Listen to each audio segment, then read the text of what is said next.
Italy স্টার্টে রেজিউমড, দেখেন Italy গতকাল কি শুরু করেছে, রেজিউমড, এই যে past form, the transfer of migrants মানে অভিবাসীর কি স্থানান্তর কোথায়, টু ইটস কন্ট্রোভার্সিয়াল সেন্টার্স মানে এটার যে বিতর্কিত যে কেন্দ্রগুলো আছে ইন অ্যালবেনিয়ার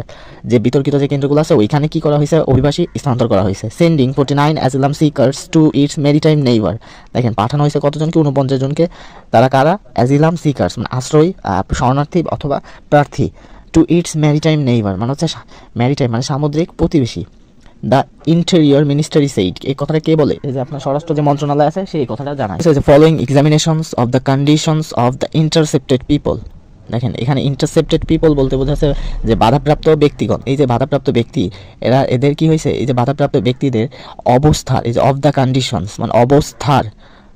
তাহলে বাধাপ্রাপ্ত ব্যক্তিদের অবস্থার কি হয়েছে, এই যে ফলোয়িং এক্সামিনেশনস মানে পরীক্ষার পর বাধাপ্রাপ্ত ব্যক্তিদের অবস্থার পরীক্ষার পর তারপরে কি হয়েছে, 49 ফরেন সিটিজেন্স হ্যাভ বর্ডেড, দেখেন 49 জন বিদেশি নাগরিকগুলো কি করেছে, চড়েছে। দেখেন এখানে প্রেজেন্ট পারফেক্ট হয়েছে, এই যে সিটিজেন্স প্লুরাল ফর্ম 49 জন, যেহেতু প্লুরাল এই কারণে এখানে ভার্ব হিসেবে আমরা কি নিছি, হ্যাভ নিছি। তাহলে হ্যাভ বর্ডেড, তারা কি চড়েছে, কিসে চড়েছে, দ্য ক্যাসিওপিয়া বোট মানে ক্যাসিওপিয়ার একটা নৌকাতে, ফর ট্রান্সফার কিসের উদ্দেশ্যে তারা